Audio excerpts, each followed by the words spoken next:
Hi everyone, आज हम शुरू करने वाले हैं बीएससी थर्ड ईयर पेपर 2 आपका जो है complex analysis and calculus of variation. Paper 2 आपका है यूनिवर्सिटी का। हम बात करें दीनदयाल उपाध्याय गोरखपुर विश्वविद्यालय और सिद्धार्थ यूनिवर्सिटी के लिए।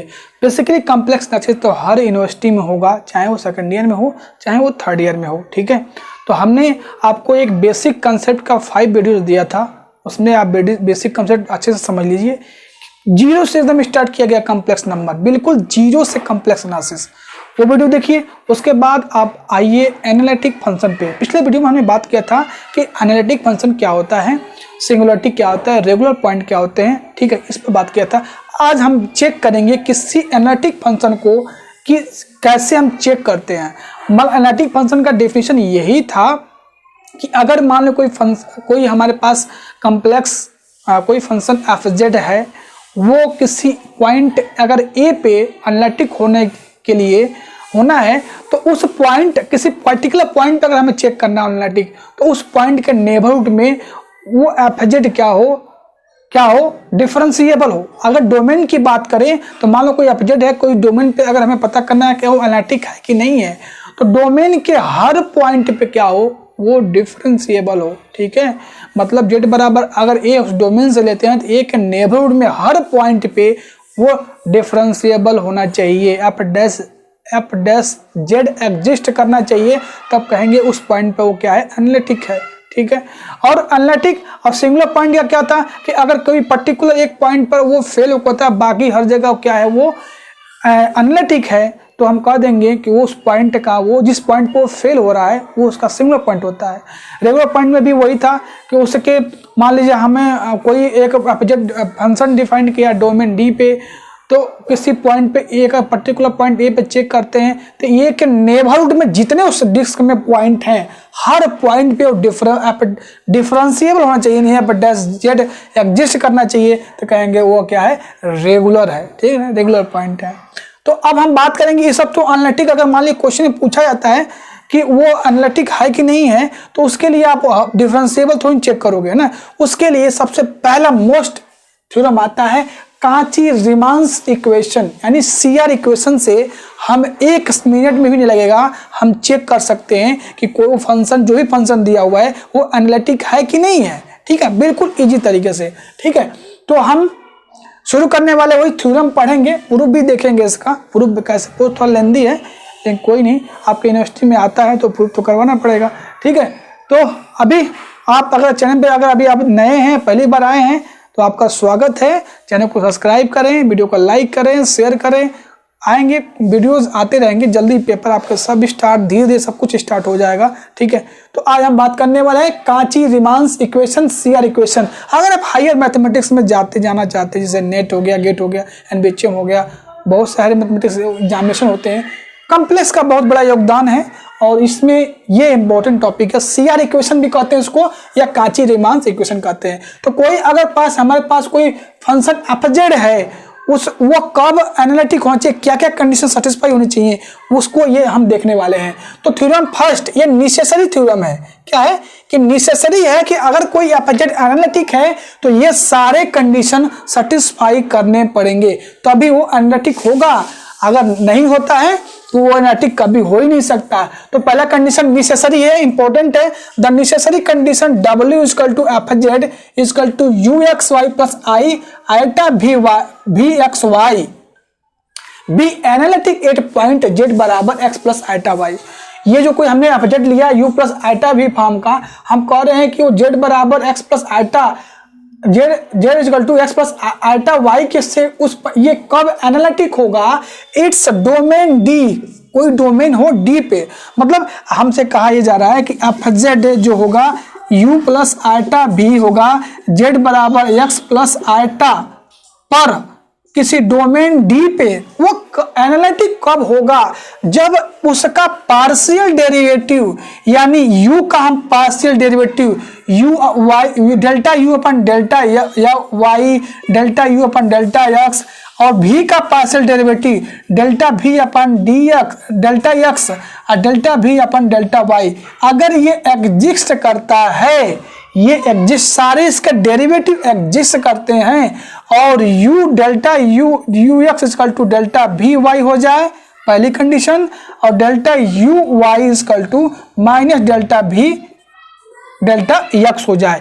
ये दो कंडीशन सेटिस्फाई कर जाए तो हम कह देंगे कि वो एफ जेड क्या है, उस डोमेन पे एनालिटिक है। देखिए तो यहाँ पर x plus eta y its domain D is that 4 partial derivative, क्या बोला गया है, 4 partial derivative delta u upon delta x, delta u upon delta y, delta v upon delta x, delta v upon delta y exist and satisfy the equation of partial differential equation delta u upon delta x equal to होना चाहिए delta v upon delta y and delta u upon delta u upon delta y equal to होना चाहिए क्या, minus delta v upon delta x.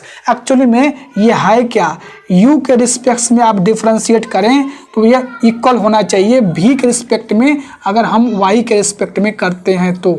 समझ में आ रहा है। पहली कंडीशन है कि सबका डेरिवेटिव एग्जिस्ट करे, u को आप x के और y के भी एग्जिस्ट करना चाहिए और v को भी x और y दोनों के रिस्पेक्ट में उसका पार्शियल डेरिवेटिव एग्जिस्ट करना चाहिए। अब इसको हम क्या लिखते हैं, uy equal to minus v x, ठीक है। देखिए तो पहले तो कंडीशन डेरिवेटिव एग्जिस्ट हो, दूसरा ये इक्वेशन सेटिस्फाई करे, यानी u फंक्शन को अगर हम x के रिस्पेक्ट में डिफरेंशिएट करें, पार्शियल डेरिवेटिव करें और v को y के रिस्पेक्ट में करें तो दोनों इक्वल हो, पहले कंडीशन। अगर u को हम y के रिस्पेक्ट में करते हैं पार्शियल डेरिवेटिव और v को x के रिस्पेक्ट में तो ये माइनस साइन के साथ आना चाहिए, मतलब uy equal to minus vx आता है, तब हम कहेंगे वो फंक्शन क्या है, वो फंक्शन क्या है, एनालिटिक है उस डोमेन पे, ठीक है। तो चलिए एक मैं आपको एग्जांपल दिखाता हूँ, एग्जांपल से और अच्छे से क्लियर हो जाएगा, ये कंडीशन आप याद रखें। चलिए मैं एक एग्जांपल, उसके बाद हम प्रूफ पे चलेंगे, यानी हम इसको शॉर्ट फॉर्म में लिखें तो ux equal to we y पहली कंडीशन और uy equal to minus v x दूसरी कंडीशन, राइट। चलिए आपको एक एग्जांपल से दिखाते हैं कैसे एनालिटिक हम दिखाते हैं। सपोज हमने एफ जेड इक्वल टू ले लिया जेड स्क्वायर ले लिया, क्या ले लिया, जेड स्क्वायर। आपको भी पता है कि ये पॉलिनोमियल फंक्शन है और पॉलिनोमियल फंक्शन पूरे सी पे एनालिटिक होता है, लेकिन कोई बात नहीं, हम इसको देखेंगे। जेड इक्वल टू हम क्या जानते हैं, एक्स प्लस आइटा वाई, क्या जानते हैं, z equal to iota y, square कर दें, राइट, कोई दिक्कत नहीं। अब यहाँ पर इसको स्क्वायर करने के बाद इसको ओपन करेंगे तो कुछ इस तरह से आने वाला है ना, यानी u प्लस आइटा भी के फॉर्म में ये हो गया, u प्लस आइटा भी के फॉर्म में मिल गया हमको। ये u बराबर हमें क्या मिलने वाला है, x square minus y square, ठीक है। और v इक्वल टू क्या मिला हमको, v इक्वल टू मिला 2xy मिल गया। अब हमें इस जेड स्क्वायर को पता करना है कि क्या वो एनालिटिक फंक्शन है कि नहीं, एनालिटिक है कि नहीं, इसी पर चेक कर लेते हैं, ठीक है।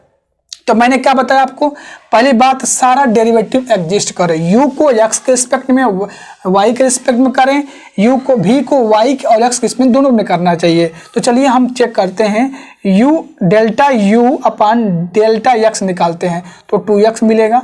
अब हम डेल्टा u अपान डेल्टा y निकालते हैं तो माइनस 2x मिल जाएगा, ठीक है। हमने y को एक बार पार्शियल डेरिवेटिव x के रिस्पेक्ट में किया, एक बार u को हमने y और x के रिस्पेक्ट में कर लिया।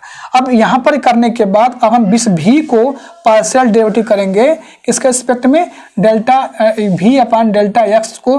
तो अगर x के रिस्पेक्ट में करते हैं तो x का 1 हो जाएगा, 2y आ जाएगा, और डेल्टा v अपान डेल्टा y करते हैं तो ये आ जाएगा हमारा 2x आ जाएगा। यानी आप ध्यान से देखिए, जो एफ जेड स्क्वायर था वो इसके जो पहली कंडीशन थी कि इसके सारे पार्शियल डेरिवेटिव एग्जिस्ट करना चाहिए। तो हमने क्या किया, पहले u प्लस आइटा भी फॉर्म इसको कन्वर्ट करने के बाद u को हमने x के रिस्पेक्ट में, y के रिस्पेक्ट में, v को x के रिस्पेक्ट में, अभी को y के रिस्पेक्ट में पार्शियल डेरिवेटिव कर दिया। पहली कंडीशन सेटिस्फाई हो गई।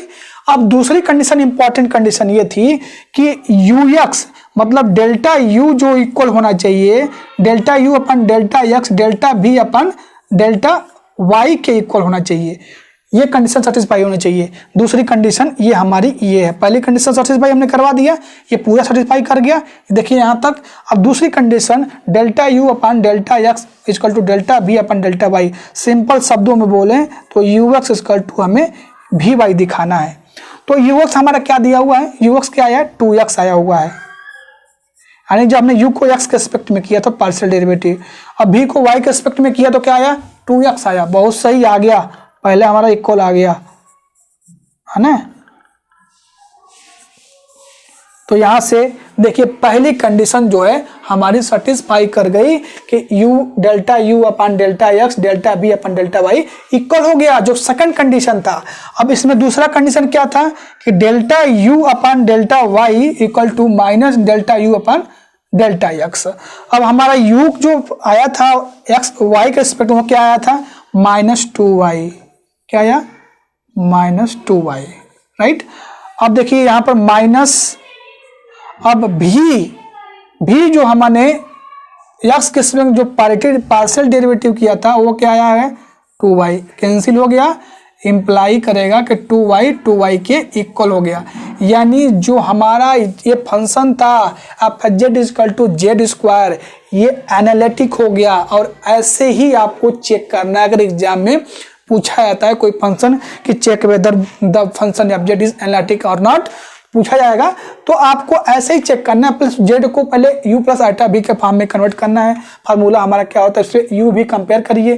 पहला हमारा CR इक्वेशन नेसेसरी कंडीशन क्या कहता है कि u और v का, u को जो पार्शियल डेरिवेटिव x और y के दोनों रिस्पेक्ट में एग्जिस्ट करे और v भी एग्जिस्ट करे x और y के रिस्पेक्ट में पार्शियल डेरिवेटिव। तो हमने यहाँ पे एग्जिस्ट करवाया, देख सकते हैं यहाँ पर ये पूरा एग्जिस्ट कर गया, u भी और भी। अब दूसरा कंडीशन क्या था कि delta u upon delta x equal to delta v upon delta y u होना चाहिए। तो देखिए यहाँ पर दोनों 2x इक्वल आ रहे थे, हमने आगे हमारे क्वेश्चन में यहाँ पर simple delta u upon y equal to minus delta v upon delta x, ये इक्वल आ गया। तो ये रहा एग्जाम्पल। और CR equation Cauchy Riemann equation है जो हमें नेसेसरी कंडीशन बताता है कि कोई भी अगर कोई फंक्शन एफ जेड है, अगर वो एनालिटिक है तो नेसेसरी है, एकदम नेसेसरी है कि ये थ्योरम सेटिस्फाई होना पड़ेगा।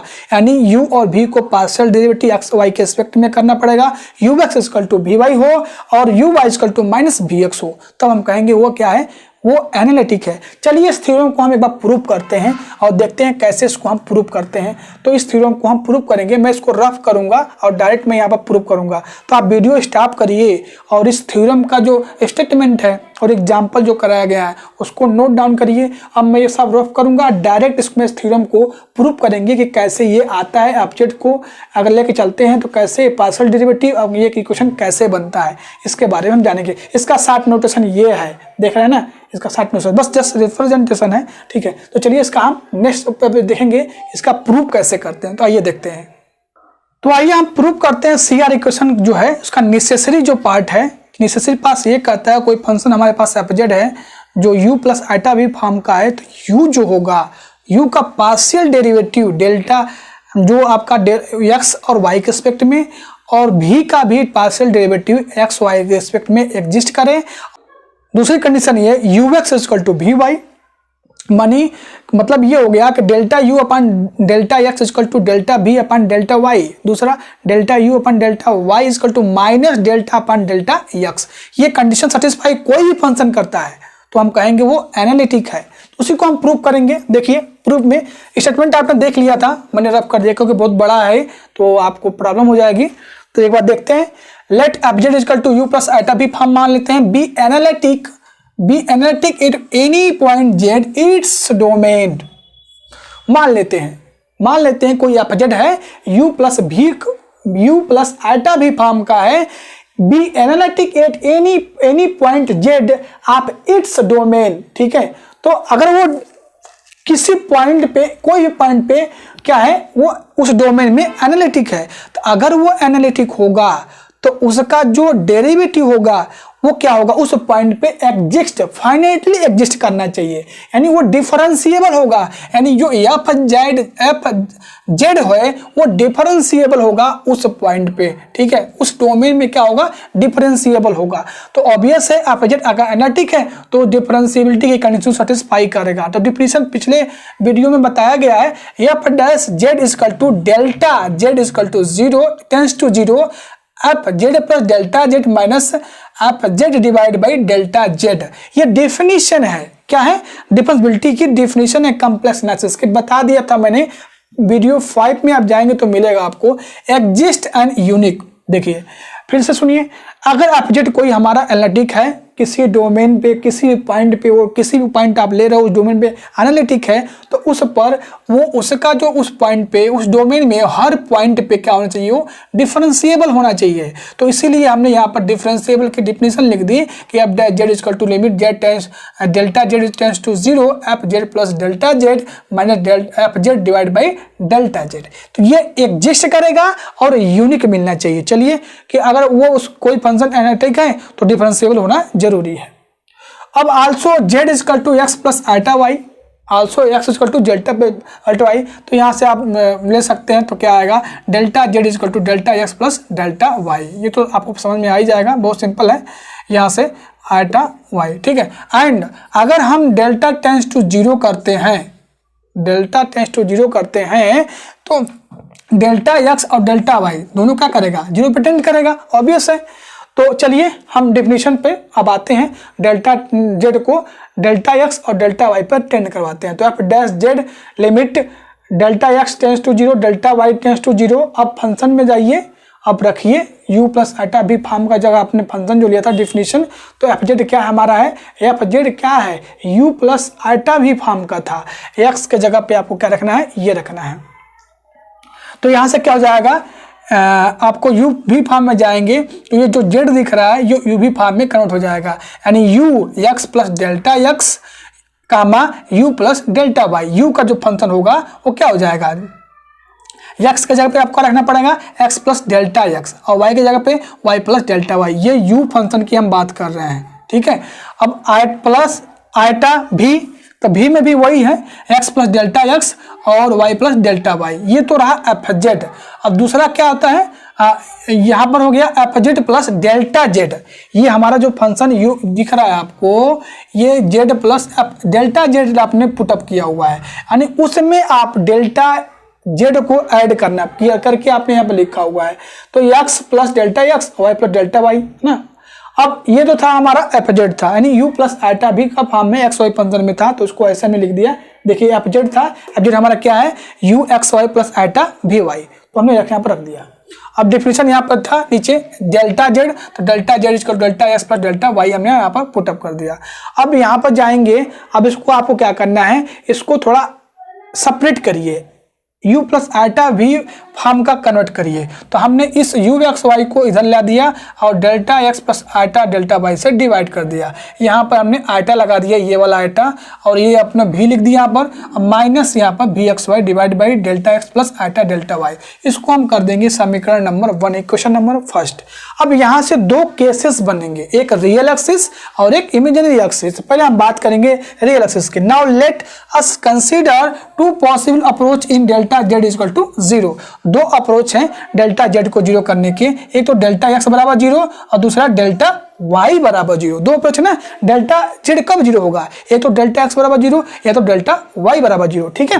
तो चलिए यहाँ पर let's choose delta tends to 0 along the real axis. अब रियल एक्सिस बोला गया है, रियल एक्सिस मतलब क्या हुआ, डेल्टा y बराबर 0 होना चाहिए। अगर रियल एक्सिस पे जाएंगे y एक्सिस, रियल एक्सिस मतलब y एक्सिस, y एक्सिस मतलब 0, मतलब y एक्सिस क्या करेंगे हम, अगर ले रहे हैं तो डेल्टा y बराबर 0, तो y बराबर 0 डेल्टा y बराबर 0, यानी डेल्टा z जो हो जाएगा वो डेल्टा x के इक्वल हो जाएगा। क्या हो जाएगा, डेल्टा x के इक्वल हो जाएगा, एंड डेल्टा x टेंड्स करेगा किस पर, 0 पे वो टेंड करेगा। अब ये सारी वैल्यू आप इक्वेशन फर्स्ट में रख दीजिए, क्या कर दीजिए, फर्स्ट में रख दीजिए, ठीक है। तो यहाँ पे रखने के बाद आप जो क्या करना है, आपको करना क्या है, आप जहाँ जहाँ डेल्टा जेड है वहाँ आपको क्या रख देना है, डेल्टा एक्स रख देना है। तो ये टोटली हमारा डेल्टा जेड ही तो है, डेल्टा जेड ये भी है, तो हम यहाँ पर डेल्टा एक्स रख देंगे, कोई दिक्कत नहीं। डायरेक्ट यहाँ पर डेल्टा एक्स, यहाँ भी डेल्टा एक्स आ गया। अब बाकी डेल्टा वाई का आपको 0 पुट करना पड़ेगा। तो ध्यान से देखिए, डेल्टा वाई यहाँ है तो हमने 0 पुट किया तो केवल वाई यहाँ बचा हुआ है। यहाँ भी आपको डेल्टा वाई मिलेगा, यहाँ भी, तो वहाँ भी 0 कर दीजिए, बाकी सब आपको ऐसे मिलेगा। बस इस फर्स्ट इक्वेशन में आपको डेल्टा वाई 0 पुट करना है और delta x plus delta y को डेल्टा एक्स यानी डेल्टा जेड इक्वल टू क्या मिल गया है, डेल्टा एक्स मिल गया है। ठीक है, बेसिकली डेल्टा जेड जो हमारा क्या है, delta x plus delta y है। तो आपको अब करना क्या है, अब आपको बस इतना ही लिखना है, जहाँ जहाँ डेल्टा जेड है वहाँ पर आपको डेल्टा एक्स पुटअप करना पड़ेगा। मतलब ये एक्सप्रेशन जहाँ है वहाँ डेल्टा आपको एक्स रखना पड़ेगा। ठीक है, इतना करने के बाद अब देखेंगे आप इसे इजीली, तो ये क्या हो जाएगा, ये हमारा क्या हो जाएगा, del u upon del x plus iota del u upon del x बन जाएगा। ठीक है, डिफिनीशन बन जाएगा। आपको याद होगा पार्शियल डेरिवेटिव डिफिनीशन कैसे निकालते हैं। ये u अगर x y function u plus iota v function है तो उसका हम कैसे निकालते हैं, बीएससी फर्स्ट ईयर में आपने पढ़ा होगा फंक्शन ऑफ टू वेरिएबल में। ठीक है, पार्शियल डेरिवेटिव, तो वहाँ से ये आया हुआ है, ये डिफिनीशन है। एक्चुअली में ये u का जो फर्स्ट टाइम डेरिवेटिव जो पार्शियल डेरिवेटिव करेंगे तो डिफिनीशन है, क्या है, डिफिनीशन है। ठीक है, तो ये u का और ये v का, तो ये इक्वेशन नंबर 2 हो जाएगा आपका। तो ये केस 2 का इक्वेशन नंबर 2 था। अब इसके वीडियो स्टॉप करके आप इसको नोट डाउन कर सकते हैं। अब इसके हम केस 2 पे जाएंगे, देखेंगे इसके बाद। तो इसके जस्ट कंटिन्यू इसके बाद हम कर रहे हैं, क्योंकि पॉसिबल नहीं है कि एक साथ आपको समझा दिया जाए। कुछ नहीं किया गया, डिफिनेशन डेरिवेटिव का लिखने के बाद यहाँ पर हमने यहाँ पर डिफिनेशन अप्लाई कर दिया और केस फर्स्ट हमने क्या लिया था, रियल एक्सिस। तो रियल एक्सिस मिलेंगे तो imaginary delta y equal to 0 मिलेगा। जब वाई मिल जाएगा 0 तो आपको एक्स टेंस टू 0 टेंड करेगा और डेल्टा जेड इक्वल टू क्या हो जाएगा, delta x plus delta y की जगह पे हम डेल्टा एक्स पुटअप कर देंगे। ठीक है, तो ये सेकंड केस देखते हैं। सेकंड केस में आपको क्या करना है, let delta z tends to 0 along imaginary axis ले लेना है and delta z pure imaginary बन जाएगा। तो delta z equal to del x का आपको 0 कर देना है, डेल एक्स 0 हो जाएगा तो डेल्टा वाई क्या हो जाएगा, 0 पे टेंड करेगा। तो फर्स्ट जो इक्वेशन आपने कंसीडर किया था उस इक्वेशन में डेल्टा एक्स बराबर 0 जहाँ जहाँ है और जहाँ डेल्टा जेड है वहाँ आपको डेल्टा वाई पुट कर देना है। तो पुटअप करेंगे कुछ इस तरह से इक्वेशन मिल जाएगा। ये बाई डिफिनेशन ये क्या हो जाएगा, 1 बाई आइटा सामने आ जाएगा आपका और ये del u upon del x का डिफिनेशन हो जाएगा। ठीक है, यहाँ से इस फॉर्मेट में इक्वेशन नंबर 3 मिल जाएगा आपको। 3 मिलने के बाद इक्वेशन 2 और 3 को कंपेयर कर दीजिए। कंपेयर करने के बाद मिल जाएगा equating real and imaginary parts both side. तो रियल और इमेजिनरी पार्ट को तुलना कर देंगे आप, तो आपको ये equation ux equal to we Y और uy equal to V X minus B X मिल जाएगा। Above equation is known as Cauchy Riemann equation या CR इक्वेशन भी बोलते हैं इसको। कुछ नहीं करना है, केस 2 में आपको इमेजिनरी एक्सिस को रखना है। इमेजिनरी एक्सिस जब आप लोगे तो डेल एक्स इक्वल टू क्या हो जाएगा, 0 हो जाएगा। तो यहाँ से आपको इक्वेशन फर्स्ट में आपको ये del z equal to i delta z y del y put कर देना है और delta x equal to 0 put कर देना है। जहाँ जहाँ पुट कर दोगे इस इक्वेशन मिल जाएगा। ये मिलने के बाद ये जो डिफिनीशन है del y upon del y, del u upon del y का डिफिनीशन है। ठीक है, और ये आपका del v upon del y का डिफिनीशन है पार्शियल डेरिवेटिव में। तो थर्ड और फोर्थ से तुलना करने के बाद इक्वेट कर दीजिए रियल का रियल के साथ, इमेजिनरी का इमेजिनरी के साथ, तो ये आपको ये मिल जाएगा इक्वेशन। इसी इक्वेशन को बोलते हैं CR इक्वेशन। तो ये था necessary part of CR equation का, मतलब एनालिटिक होने का जो नेसेसरी पार्ट आपका है CR इक्वेशन है। नेक्स्ट वीडियो में हम सफिशिएंट पार्ट डिस्कस करेंगे। ठीक है, तब तक मिलते हैं नेक्स्ट वीडियो में। तब तक आपने एग्जाम्पल भी देखा और क्वेश्चन भी आपने देख लिया, प्रूफ कैसे करते हैं, CR इक्वेशन क्या होता है, नेसेसरी कंडीशन क्या होता है एनालिटिक होने के लिए। ठीक है, चलिए मिलते हैं नेक्स्ट वीडियो में। तब तक थैंक यू, बाय बाय।